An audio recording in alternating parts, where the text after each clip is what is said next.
Is it coming? What's There up, it comic is. book fans? There it is. I am Pete with my Rat Bat t-shirt on that looks like a Batman shirt. And that sexy boy over there is my friend Brian with his Captain America shirt on. Brian, welcome to Comic Books Transformed. Hello, Pete. And I'm very disappointed because I wore my Batman shirt, which is different than that, like 2 days ago. How's it different? Mine is the kind of like early 2000s Batman logo where it's Batman and he's kind of like behind the logo, Oh, but yeah. instead of Batman, it's Rat Bat.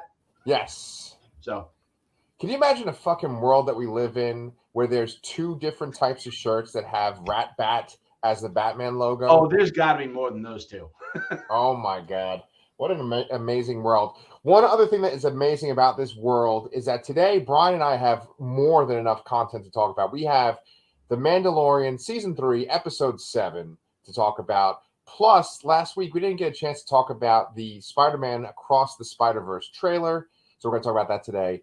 And then dropping this week also was the Marvels trailer, too. So we're going to review those in this order. Out of And those three we things, may Brian. also toss in some news from Celebration as we talk about the Mandalorian as well, that wherever Yes. it appropriately ties in. Yes, yeah. Thank you for pointing that out too. Like whenever I make our thumbnails, I'm always like, okay, well, what do I put on here? What's going to be appealing?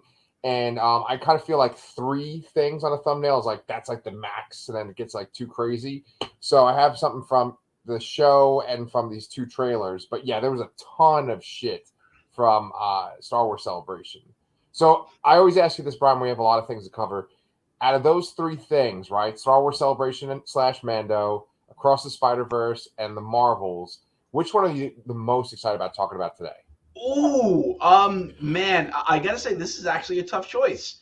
I was really disappointed we didn't talk about Spider-Verse last week, because that's one of those movies that, like, even the trailer kind of gets me all emotional, honestly. Yep, yep. Um, I honestly had a lot of fun with the Marvels trailer too, and I honestly I'm willing to forgive Mandalorian already. So like, I really don't think I can pick anything right now. Okay.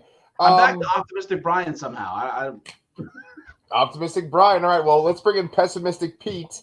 Uh, I would say for me, the Mandalorian is the thing that I felt the most satisfied with. And Okay. then for the Marvels and like for Spider Verse, it's weird because I know how good the first movie was, and I have no doubt that this movie's going to be good. But I kind of just, it's almost like I'm taking it for granted. Like, oh, it's just going to be good, right?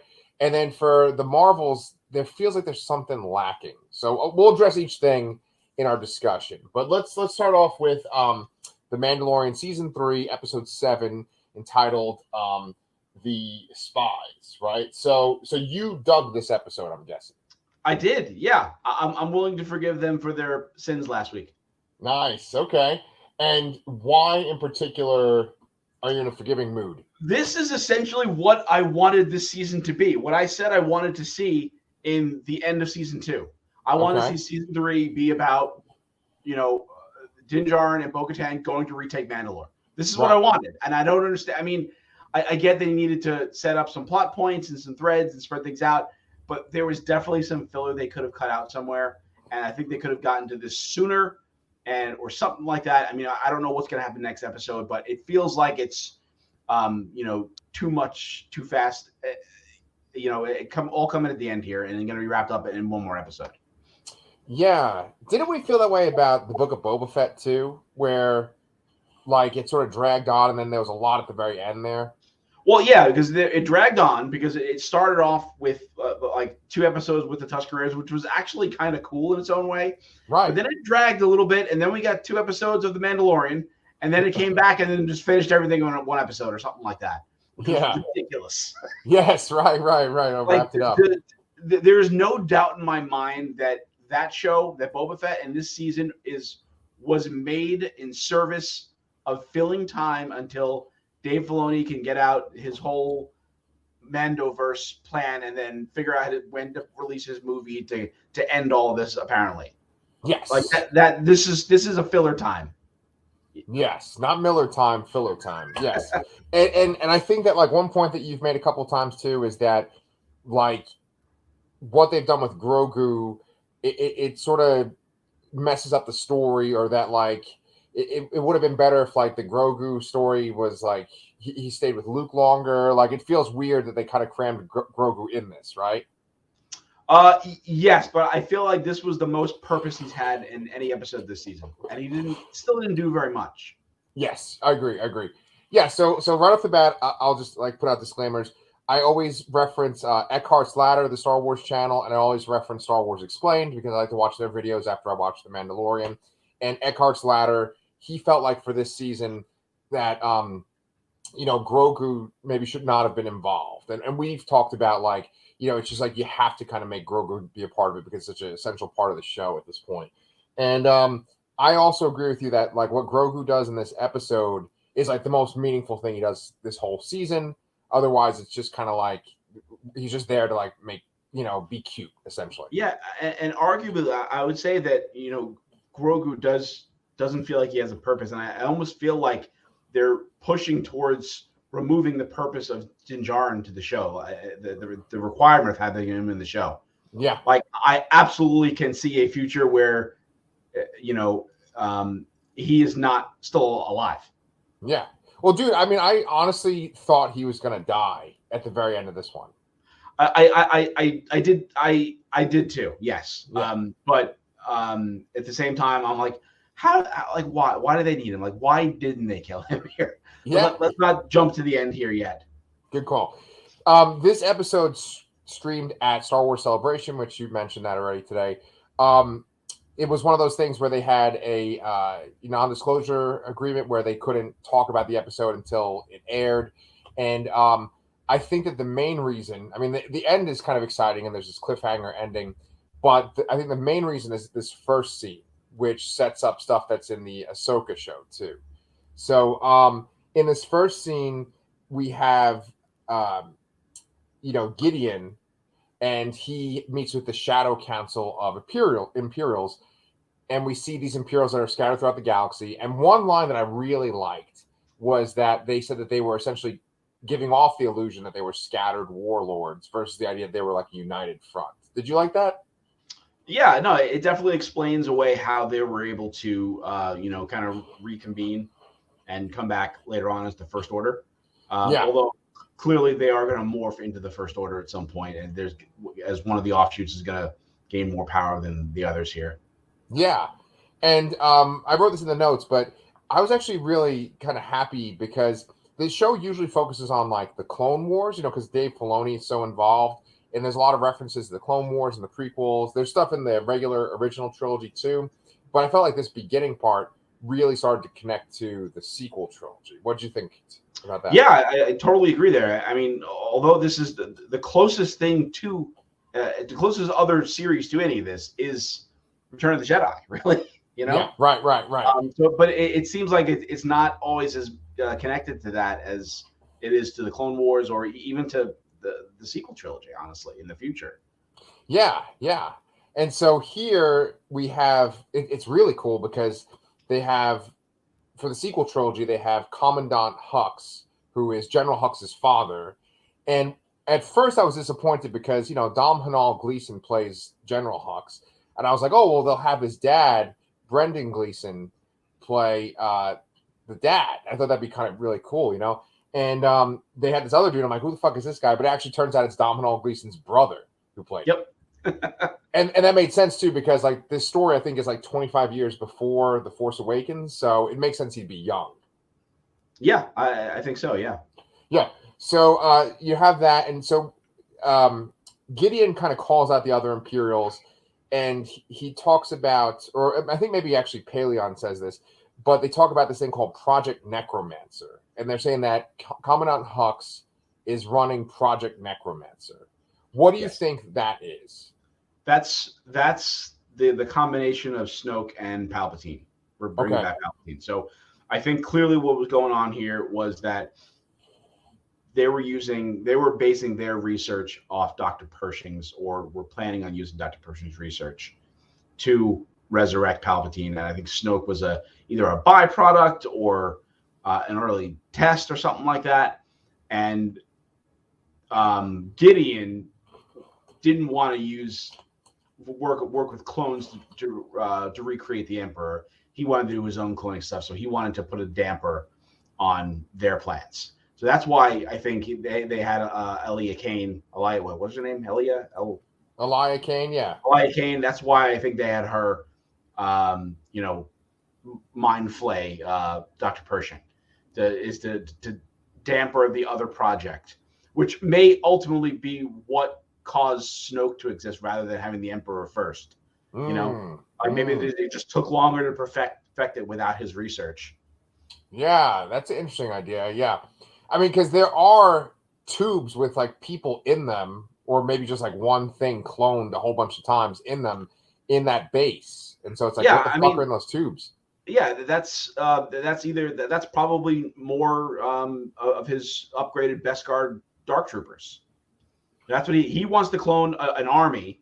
And what I really liked about Gideon and his plan was that he was taking the best parts of every other plan around and kind of like making it his own and making his own unified thing. And part of that is cloning soldiers and taking the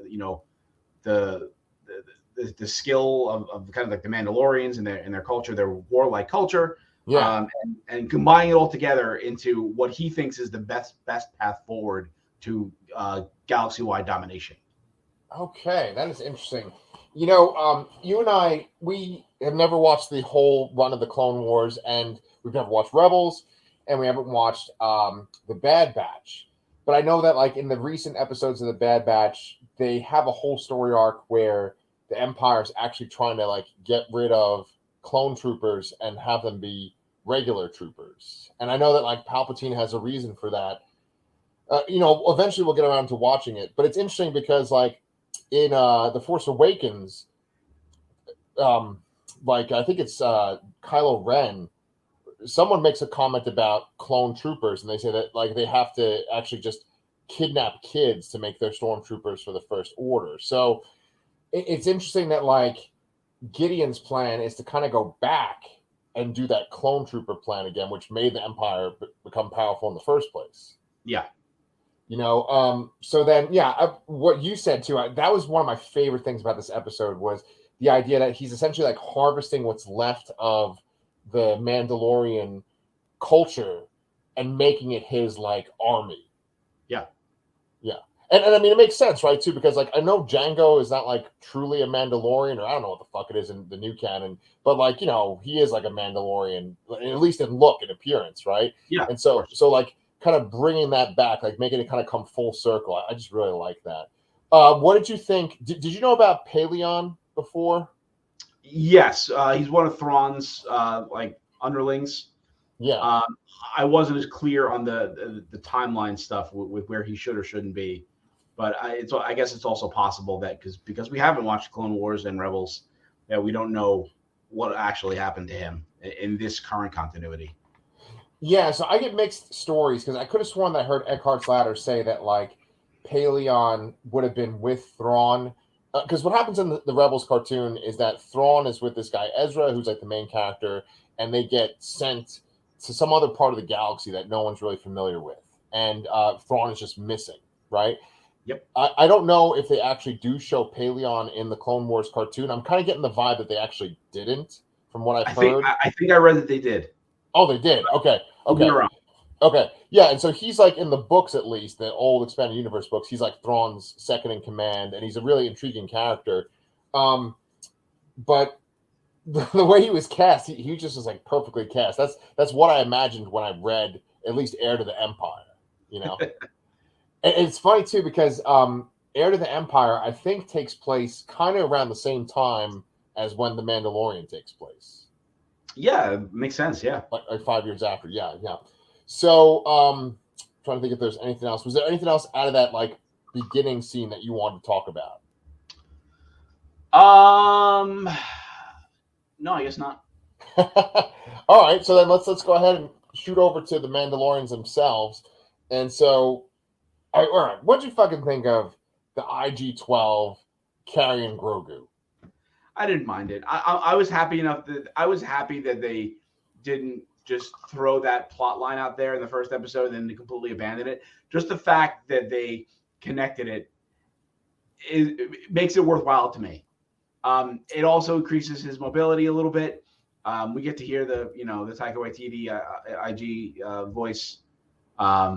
Maybe they went a little overboard with the yes/no thing, but I think ultimately the all of that did serve for that really powerful moment of Grogu getting in between Paz Vizsla and Axe Woes. Little chess argument. Yes. Yeah, that was up until like the sort of the cliffhanger ending. That was the most emotionally satisfying moment of the whole episode, and maybe even one of the most emotionally satisfying moments in the whole season 3. Yeah, it's like this outsider sort of can kind of teach these kind of battle hardened warriors who are stuck in their ways something new. Yeah. Yeah, and it's just so cool because it's a little child basically saying like, "No, stop!" It's like a child, almost like telling their parents to stop fighting. Yeah, and I mean, but it's a weird thing to kind of wrap your head around, right? Because droids are kind of treated just like they are appliances; they don't have personalities. But like, if you put this in a different context, like IG-11 was like the Mandalorian's ally, right? And just imagine if this is like a fantasy story, and they're walking around, and he's taking care of this baby.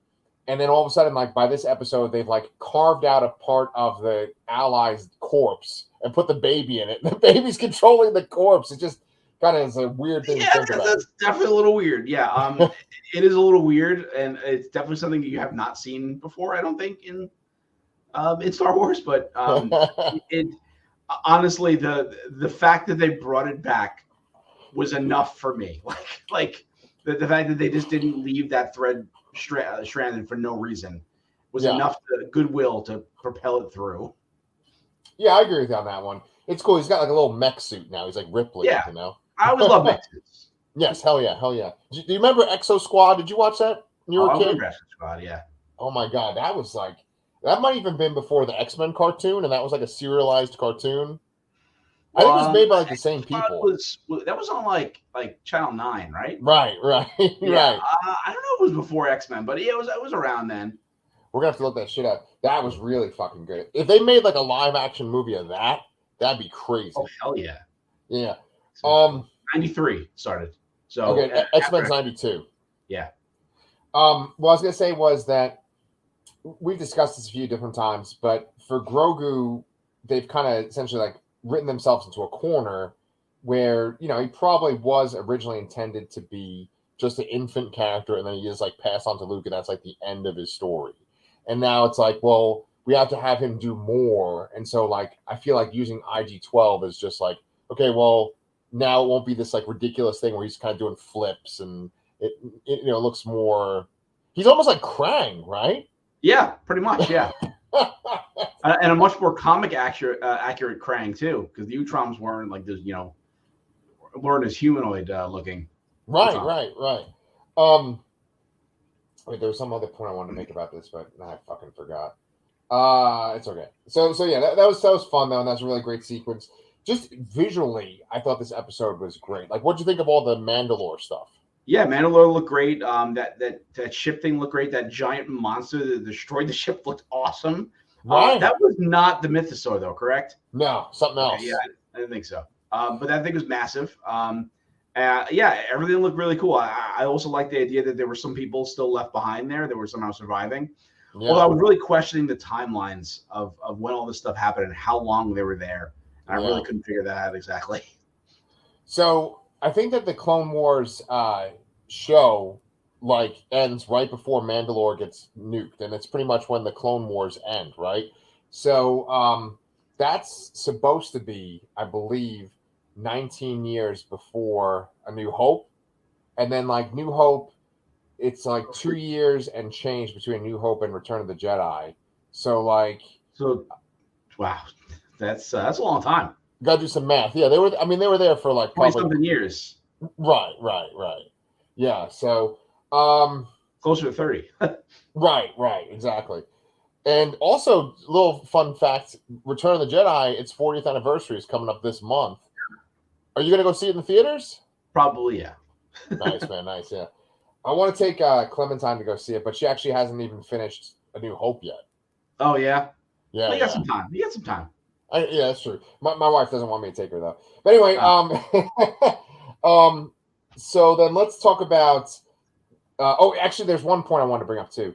I liked how they described the situation on Mandalore. Like, Bo-Katan gives like a speech and she explains like what's going on Mandalore, and she says that creatures from below the surface or creatures that were sort of hidden have come out because of the bombing. And so I like it's like this kind of post-apocalyptic idea of like there was creatures living underneath the surface and now they have free reign.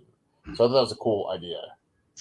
Yeah, and although I always had to question, like, I had like a logistical question. Really, it's like you kind of need a lot of people to like restart a civilization. Like, I don't think they have enough to do that necessarily. Right.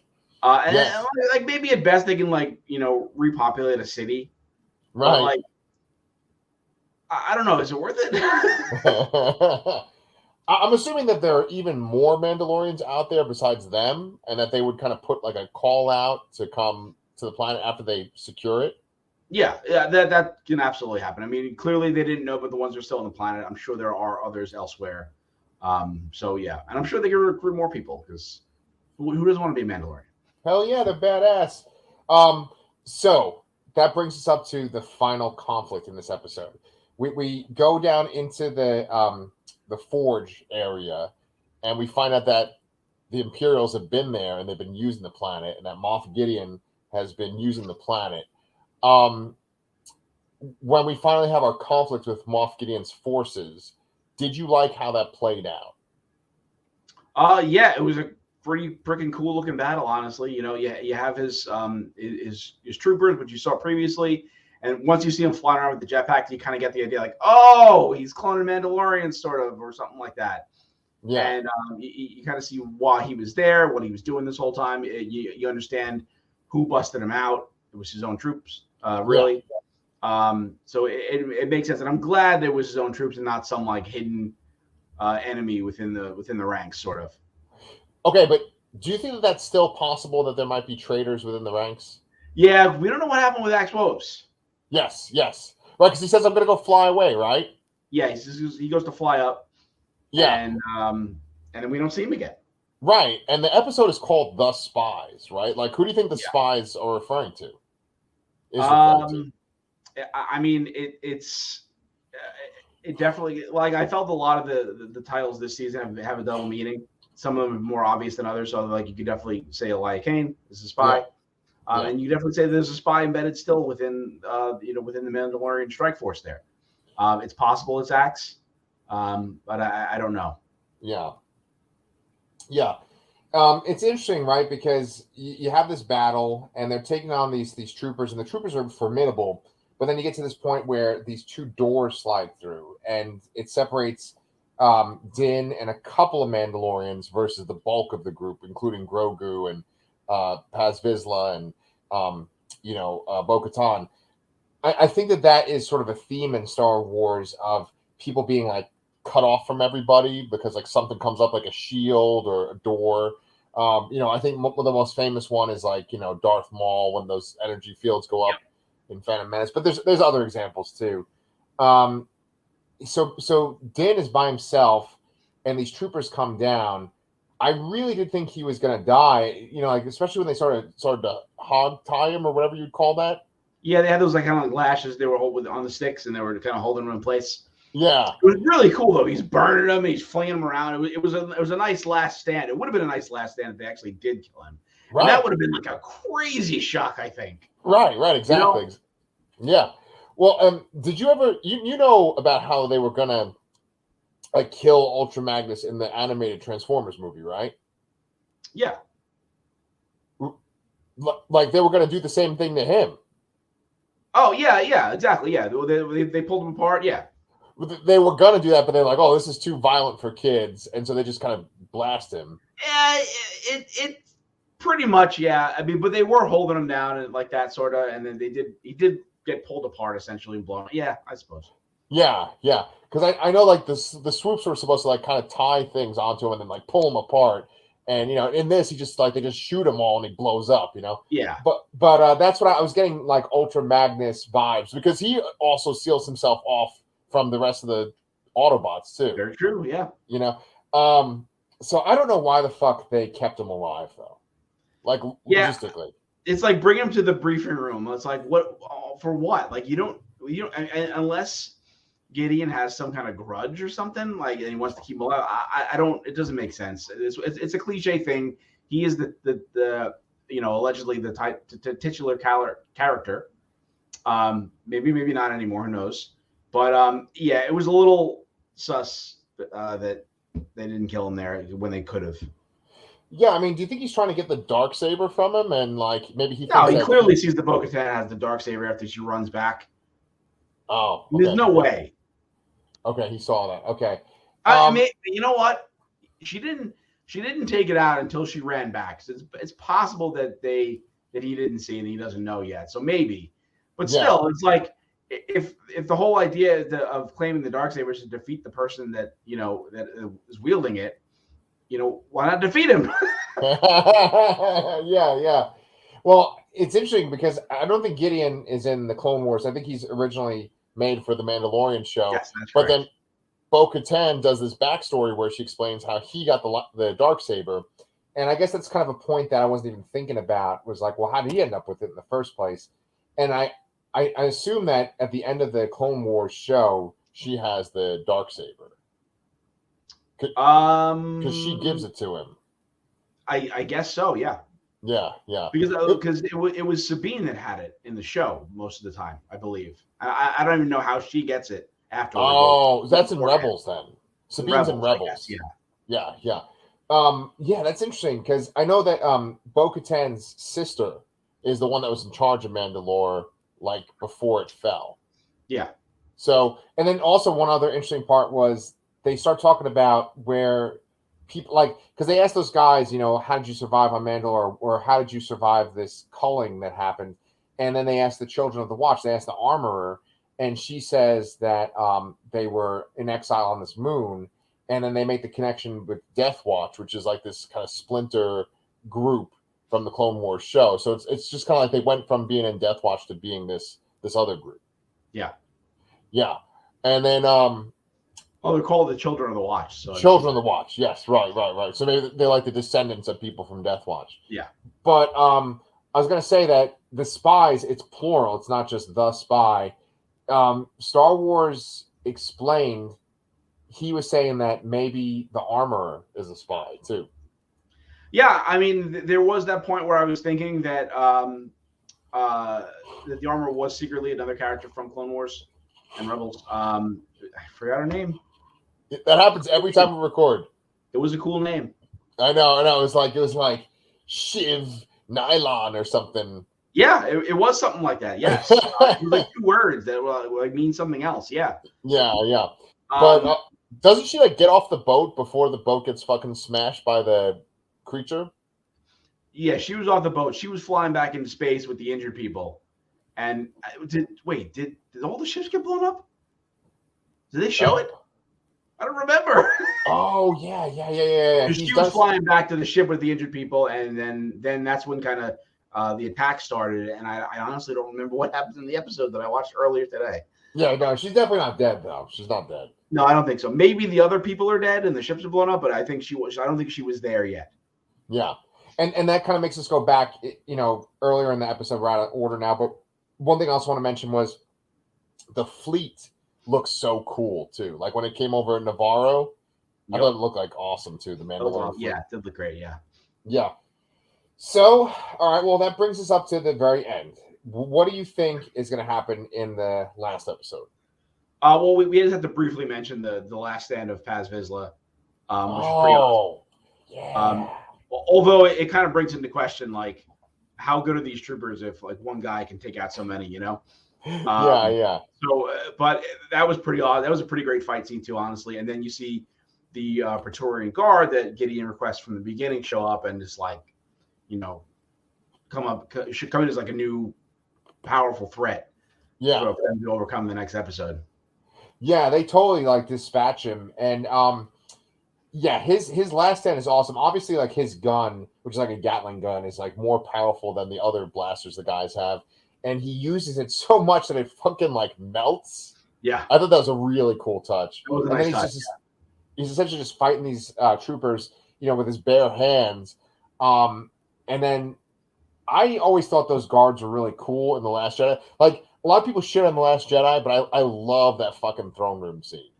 Oh no, I like The Last Jedi best out of those three movies. But even before I saw The Light, that was the best scene in the movie. Yeah, exactly. And so, like, to bring those guys back, it's interesting because there's kind of like this like cross pollination with all the different Imperial groups. Because like those bad guys, I would assume are kind of associated with Snoke and the Emperor, but here they are now with Gideon. So you're saying that the other Imperials like kind of like loaned them to him.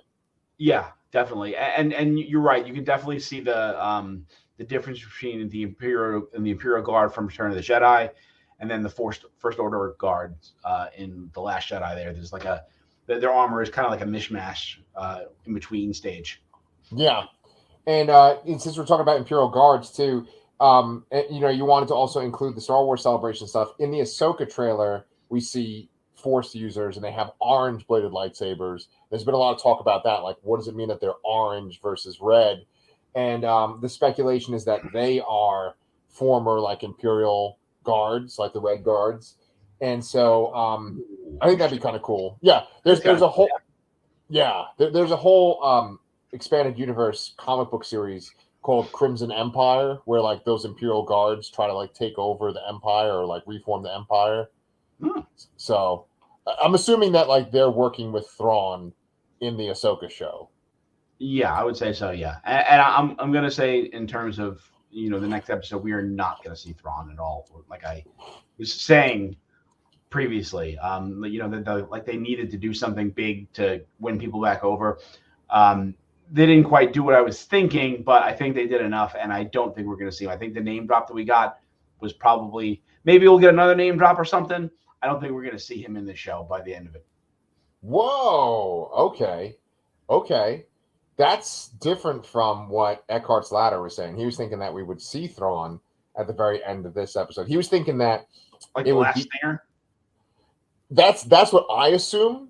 But Eckhart's Ladder was saying that like Thrawn would actually like come in and like kind of put Gideon in his place and like do something to Gideon's forces. Okay. Yeah. That's ambitious, I think. I think at best, I like your theory better. That maybe the ship shows up at the very end afterwards. Yeah. But I am very curious to see how they're going to resolve this. I do agree with you from your notes saying that I think this is going to be the actual end of Gideon this time, and the end of his story overall. Yeah. It's funny. He kind of like floats around with his jetpack. He takes off his helmet, and they've been talking about having Giancarlo Esposito play Magneto for the MCU. I've seen that. Yeah. I was definitely getting some Magneto vibes there, right? With him, and that was a pretty cool helmet. Yeah, it was definitely a little like a Mandalorian Magneto helmet. And it's weird. They say like him for Magneto, and then like Denzel Washington. Oh no, I think it's actually supposed to be Denzel Washington as Magneto. Oh yes, you're right. Denzel was Magneto, and Giancarlo was Professor X. Yes, it was Xavier. Yeah, honestly, that's been a rumor for a long time, and I feel like that it was like way too early for that to be a real thing, and I don't think that's true. Yeah, I think you're right. It was a really good penultimate episode. I know that like the Mandalorian, it always gets really exciting within like the last two episodes of the show. Do you think Din Djarin is going to die in the next episode? Man, if they didn't take the opportunity to do it now, no, I don't think so. Okay. But I absolutely could see this show without him. Yes. Man, maybe that's wrong. Because they're going to have a movie to wrap this up. He's got to be in the movie. There's no way he's not going to be in the movie. Okay. So he's kind of got to live, and maybe he could die in the movie. All right, he could die then. All right, see you later, Pedro Pascal. But like, it's funny because the first time that you see like the Mandalorian forces in this episode, Grogu is sitting on Bo-Katan's lap, and I was like, oh man, he like the first shot you see of them is like Bo-Katan is in the foreground with Grogu on her lap, and then Din is just like off to the side and almost off camera. I was like, man, is that not telling of this season of the show? Wait a minute. What if Uh-oh. the purpose of taking Din is to clone him? Oh, that'd be fucking sweet, man. That might be the only reason to not kill him. Oh man, that would be cool. That would be really cool. And then like have him be the template, and maybe that's what happens in the movie, you know? Yeah. Nice, man. Oh, you got me excited, man. Did some real fantasy booking. Gave me a fantasy booking boner over here. Yeah. Love it. So I think we're good for the Mandalorian right now. If you guys enjoyed that, you can check out our review of the finale next week. But Brian and I are going to now move on to Across the Spider-Verse. I just want to do a little bit of behind the scenes discussion for a second. One of the directors is Joaquim dos Santos, who's a storyboard artist. He's a writer. He's a director, and he's worked on Avatar: The Last Airbender. He's worked on The Legend of Korra, and he's worked on Voltron: Legendary Defender. So, like, that right there, that the dude's good in my book, you know? For me, yeah. Yeah. A side note, too, Stephen Yeun is fucking awesome. And I was just thinking of Voltron. Have you watched that show Beef with him in it? I haven't watched it. I've seen the previews for it. I'm kind of curious. Yeah. I just fucking love Stephen Yeun so much. Yeah, me too. So there's actually 3 directors for this fucking movie. Another guy is Kemp Powers. He is the director for this movie, and he's also director for the next one, which is Beyond the Spider-Verse. He was one of the writers for the Disney movie Soul, which I don't think really kind of made a big impact. I think it kind of came out still during COVID. He wrote the movie One Night in Miami, which is like about a bunch of like big African American figures meeting together for one night. And then he also wrote 5 episodes of Star Trek Discovery, which that's a little worrisome for me. Which season? First season. So I like the first season though. Okay, all right. Well, then maybe he's good. The movie is written by 3 people, Lord and Miller, so they're awesome, right? And then David Callahan, who I think we've discussed him before, but boy, is he a fucking genre writer. He wrote the first Ant-Man, he wrote the Expendables, he wrote the second Expendables, he wrote Godzilla, he wrote Mortal Kombat, Shang-Chi, and Wonder Woman 1984. Oh, wow, okay.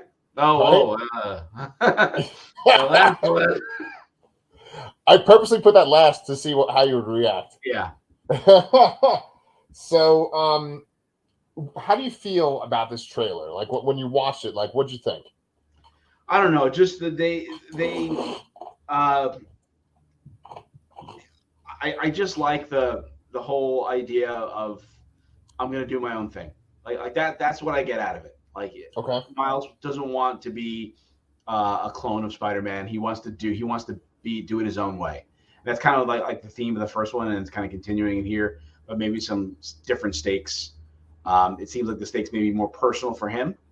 I imagine that it's going to be one of his parents' life on the line in some manner. He wants to go back and save them, but they need him to do something else to help save the universe in some manner. I am hoping to God that it's somehow involved with the Inheritors. But I also realize that, on paper, the Inheritors are kind of silly. They're like vampires that eat Spider-Man. Like, yeah. And I can understand how that may not translate well to the general public. Right. So I mean, because like that's the Inheritors are synonymous with Spider-Verse to me. That's what the whole thing was about. Right. To not have that aspect of it show up ever would be disappointing to me. But I could totally see why they would avoid it potentially. But I'm curious what the threat will be, though. I have no idea what it could be otherwise. Right. So there's a whole bunch of interesting things with what you just said, right? Like, it's a kid's movie, right? I mean, well, that's interesting, too. It's animated, so the assumption that it's a kid's movie, but they are going to want children to go see it. You know what? There are very few PG movies that come out anymore. They'll maybe be like 3 or 4 a year, honestly. Right. Major releases, I would say. Yeah. Mario being like probably the only one this year so far. Yeah. So it's I think PG-13 has turned into like the kids movie thing, you know? Yeah. You know, like every time I go see a superhero movie, there's always a ton of kids there. I'm bringing my own kid there most of the time. So it's like, yeah, like he's 7. I've seen younger kids. I saw somebody bring a baby into John Wick. Like, oh my god. Oh, Jesus Christ. Yeah, I know. Whenever I talk to kids at my job, it's always like they're watching like Saw 7 or something. You know, it's fucking crazy. Or Child's oh, Play. man. Or Terrifier 2. I actually did talk to a kid who saw Terrifier 2. But I was gonna say that the Inheritors themselves, though, they don't really translate into a thing that kids would watch, right? Because they like fucking eat Spider-Man. And yeah, they can dumb it down. They just like suck out their energy or something like that. They don't have to make it gruesome. And they didn't really make it gruesome in the comics, you know? I mean, they have absolutely killed them, but you know, it's just like they kind of like drain them of their energy and you know, the whole spider totem thing, which I don't think they're going to get into that because that's a little weird for general public, I think, as well. Agreed. There definitely is a part in this trailer where Miles wants to go back to his Earth because he has to like save someone from his Earth, and that's going along with what you said. It'd be interesting if like, because obviously there's some sort of like pattern or threat that each spider person faces or is connected to each spider person in their own specific world. And I don't know if it's like the Uncle Ben thing. They talk about Uncle Ben a lot in this trailer. And I don't know if it's like you're supposed to lose a loved one, and so like he's supposed to lose a parent or something like that. He already lost his uncle because his uncle died in the last movie. Yeah. But it would be like an interesting concept if like whatever the threat is, it's going after like a loved one of Spider-Man, you know? Yes. But what would keep them from going back? What are they needed for to not allow them to go back is my question. Agreed. Like, that's not clear. And the only I mean, the villainous characters that we've seen so far here are the Spot, who seems more like a henchman, honestly. Like, there's no way that the Spot is like the big bad here. And then you kind of see villainous undertones with Spider-Man 2099. Right. But I honestly think that's kind of like more kind of overbearing leader, big brother type than actual villain. So there's just generate conflict. But there's got to be something else. And it's also have to be a larger stake than previously, which was also putting the multiverse on the line. So, they haven't let that cat out of the bag yet. But I definitely think his mom or dad's in peril of some kind there. I definitely think it's Rio, based on her speeches from the previous trailer. It just felt like a very Uncle Ben like speech. And she did die in the Ultimate Universe. She was brought back when he was brought over to 616, and then also, but it could be his dad too, who passed in the Spider-Man PS4 game. So there is precedent for it, but you're also right though. Like, his loss was his uncle. So, and that's enough, and you know, piling on more may not necessarily be the right play anyway. So maybe I'm wrong. Yeah, either one works. Yeah, I mean, either parent. I agree with you that like the Spot doesn't feel like the main enemy, but it kind of does seem like they're playing him up like it is, which means that like the main enemy is they're really not wanting to reveal it. And when you saw the marketing for the original Spider-Verse movie, they didn't make you think that the Kingpin was the bad guy. I think they showed him in the trailers and stuff, but they didn't make it like, oh, the Kingpin is this threat and he's the main threat. Point. That's a very good point. Yeah. I was trying to think of like there were some few things that I actually saw in here that I really wanted to touch upon though. Okay, here's one thing.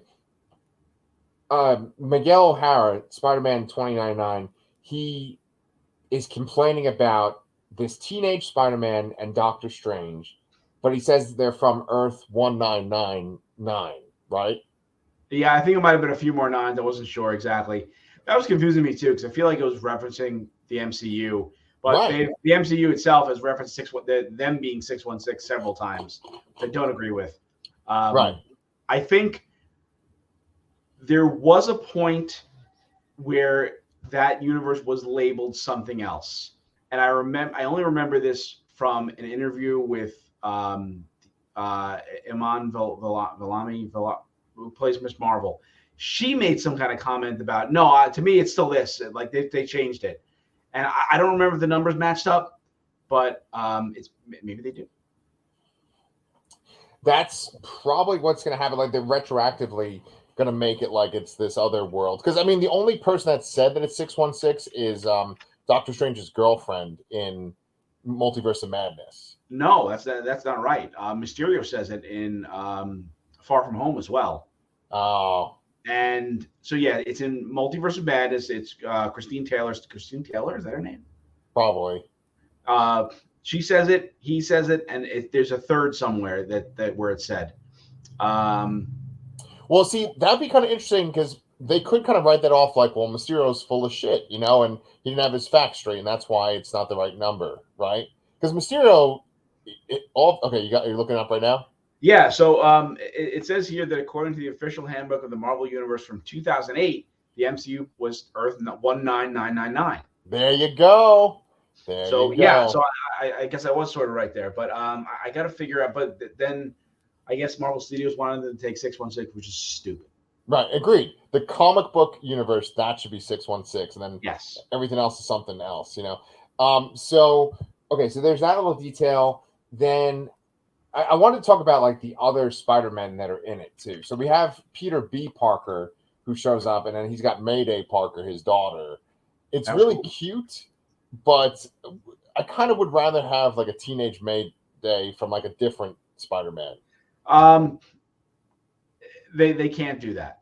Well, I mean, they needed to show the progression of Peter B. Parker, and because his whole thing was he went back to give it another try.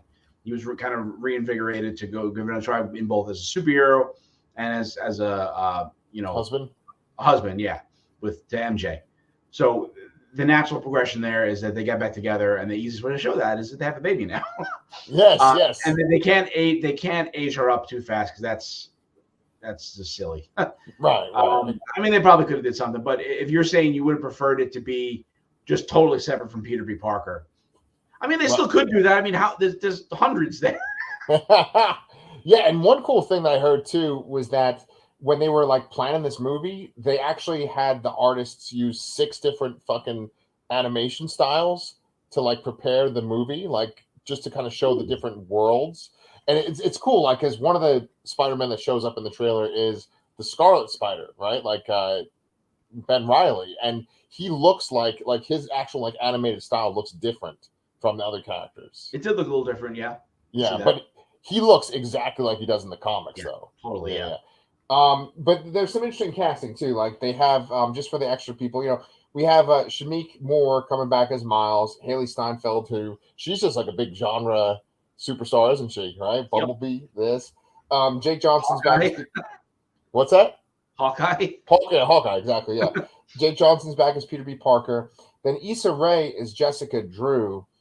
And what I wanted to say about Jessica Drew is that there's this one YouTuber whose channel is Orum's Corner, and he's another comic book guy, and he's a tremendous Spider-Woman fan. He might be the biggest Spider-Woman fan I know. And he was saying that like one of the worst things that happened to Spider-Woman is that she got linked in with the Spider-Man mythos. Like when it came to the Spider-Verse stuff, he feels like she kind of works best when she's like independent with her own story or like Avengers stuff. And now they have her roped into this movie too. And so people are going to think Spider-Woman, they're going to think Spider-Man. Yeah, it is one of those weird things that although they share the kind of same, animal, insect, whatever. Yeah. They are very separate otherwise, but they have even roped her in the comics. Like she was in, there's another current Spider-Verse event going on right now. And then she's actually dead. Wait, she's dead? Yeah, but it's weird. Like Spider-Verse is going on, and she died in that. But she's also currently in a Captain Marvel book, too. So I'm like, I don't know what happens when, and I have no idea. So it's possible she's dead. It's possible she comes back. I don't know yet. It hasn't ended. So okay, because I actually love Jessica Drew. She's one of my favorites. Yeah, no, I mean, I didn't know who she was really. I had only seen images of her prior to New Avengers, and that was awesome in New Avengers. And which made that reveal from Secret Invasion so much more impactful because it essentially, retcons all of that really. Yeah. But I think that was her peak of popularity during that, and I don't think she's ever been at that again. The thing, although I have read a bunch of books of hers too, like that she went through the whole arc where she was pregnant and she actually has a baby. right, right. That's the other, like, if you're talking about popularity or like where she's the most, or people know the most about her, it's that Secret Invasion where, spoilers, she turned out to be the Skrull Queen. And then like when she's pregnant, you don't know who the father is. And then in this movie, she's pregnant too. Seems like it, yes. Yeah, yeah. And she's like riding a motorcycle. Here's a little fun tidbit. You probably know this, but just for our viewers, when Bendis was writing the Alias comic, Jessica Jones was supposed to be Jessica Drew. Yeah. And then she does appear eventually, but they wouldn't let her use her. Right. Okay, but he just waited until New Avengers to use her. Yeah, exactly. So, and then one last bit of casting that's fun for me. I mean, obviously we have Oscar Isaac as Miguel O'Hara, Spider-Man 2099. But Shea Wingham, I'm actually a big Shea Wingham fan. He's in, you'll probably remember him from, you remember Kong Skull Island? I didn't see it. Okay, never mind. He's like a character actor who's always like a supporting character in tons of movies. And he's always in HBO shows, like always. Right now he's on Perry Mason, and I just love him. He was great on Boardwalk Empire. He's playing George Stacy, like Gwen Stacy's dad. So, okay. So he might die too. Yeah. So it looks like maybe they changed a couple of people involved in like the directing and stuff of this movie. Do you have any worries about this movie? Are you still like super excited about it? How do you feel about this movie? Super excited. I'm expecting another kind of emotional movie coming out of this. I think they will. I think this will be popular. Although I'm terrified that it's coming out a week before Transformers or a week after Transformers, something like that. Oh shit! We better save up our money, man. Damn, we're gonna have a lot to cover that week. Yep. Okay, so then that brings us to the Marvels, and it's funny because you and I actually haven't really talked about this trailer on Twitter or anything like that. You're excited about it. I am, yeah. I said this when I was talking to people about it. Is like, I don't know if it's the song because I love that song. Yes, Hyped me up. But it looks fun. It honestly looks fun, and I feel like I haven't been able to say that about any of the more recent movies, I guess. Yeah. No, that's not true. I just think it looks fun. I'm excited to see it. I like how they're switching the characters. I think Kamala is stealing the show here. I laughed at almost everything she said, honestly, especially when she first sees Goose. That was a great, genuine reaction, and I really appreciated that. I thought the exact same thing, that like her reaction seemed very authentic. I love that. Yeah. I think she's going to fit in real well and steal the show in this movie here. I like that we have that Monica has the Spectrum costume. That looks awesome. Very comic accurate. And I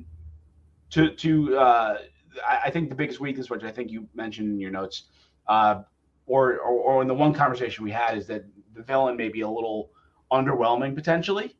Yeah. I'm not super familiar with the actress. Looking at the quick glimpses of her in the trailer, I thought it was Brie Larson doing double duty, and it was going to be like Binary or something like that, which would have been kind of cool, I guess, somehow. Yeah.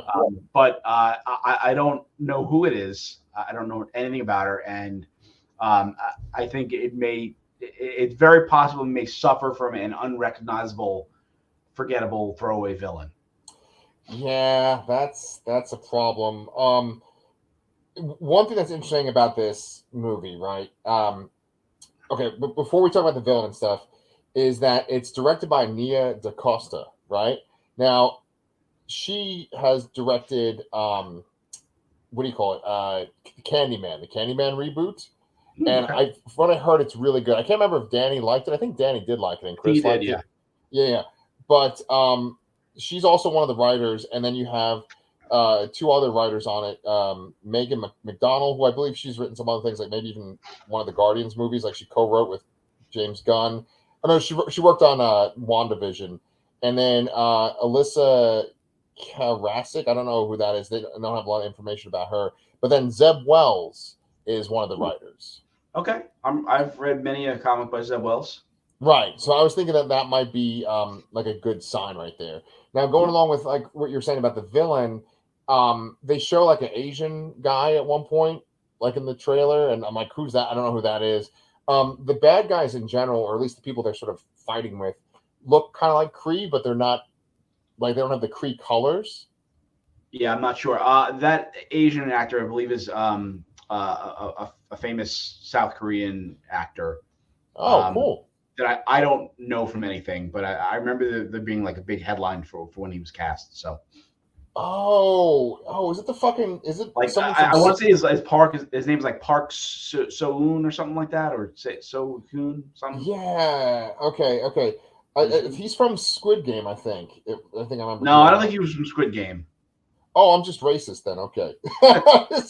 Oh, yeah, I'm actually looking. I just He was from Parasite or Squid Game, the only two Korean things I've seen. Or maybe it was Train to Busan. Well, he okay, I'm actually looking up, and yeah, he's not from Squid Game. You're right. But yeah, it looks like he's from some other stuff. Whatever the case is, I don't know who the fuck he's playing in this movie. Yeah, no idea. So, okay, so when the trailer first starts out, and we're actually almost done with our hour too, is Monica Rambeau is flying up to what looks like sort of like a warp entrance to our solar system. Yeah, it looked very similar to the veil that Wanda put up in WandaVision to me. Oh, okay. Although I don't think she's involved at all here. No, I don't think Wanda's involved at all. It's interesting because like Carol's powers come from the Power Stone, right? Because like in the MCU or in the MCU, yes, not the comics. No, I don't think it does come from the Power Stone. It comes from one of the Infinity Stones. It does? I thought there was. It's like, from the one that can like the Tesseract, the one that can like shoot people into. Yes. That's why they use it to like warp stuff. All right, I guess I got to rewatch Captain Marvel again. You and I really do. That scientist who was Marvel.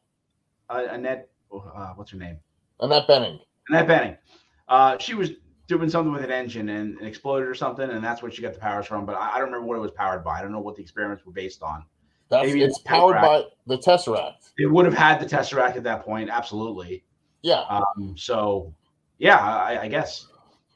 So, like, I think that's going to be the connection between all of them is this ability to transport things. Because it's weird that, like, that's where Carol's powers come from. But, like, Kamala's got the bangle, right? And that can kind of transport you sort of too. And then Monica, I don't really know how you could justify her power. I mean, you could just say her powers are derived from Captain Marvel somehow. Yeah. But essentially, yeah, how did she get them in? Did she already have them and Wanda awaken them in WandaVision? Yeah, I think that was the idea, was that she had something inside of her already because of Captain Marvel. And then she went through the shield in Captain Marvel. Yeah. But speaking of shield, did you notice the name of the base that they were on? Saber. And so instead of sword, it's Saber. Yeah, I'm curious as to why, or that's a precursor or something. Yeah. Maybe, or was their station called Saber? Maybe. Oh, maybe. I don't remember. Oh, God damn it! Some knowledgeable people we are. I was like, do we know anything? Well, just to keep it under an hour though, you're excited about it in general. The fear is that there might not be a memorable villain. One little sting to stick in right there for the last minute is it looks like maybe Carol might be villainous in the movie at some point. Because but they're literally fighting Carol in the like one of the last shots of the movie. Maybe that's why I thought that's why I thought the binary thing. Maybe she's mind controlled. I don't know. That's a great question. I have to watch it again. I'll rush the movie and the trailer. Yeah, there you go. Yeah, so maybe that's what we'll do is when Mandalorian ends, we'll watch Captain Marvel again so we can talk about it with more knowledge. Sounds good. Okay, cool. All right, so keep it under an hour, guys. Thank you so much for listening. We love y'all, and we hope that you guys can give us some comments too, some feedback. And Brian and I will be here next week to talk about the finale.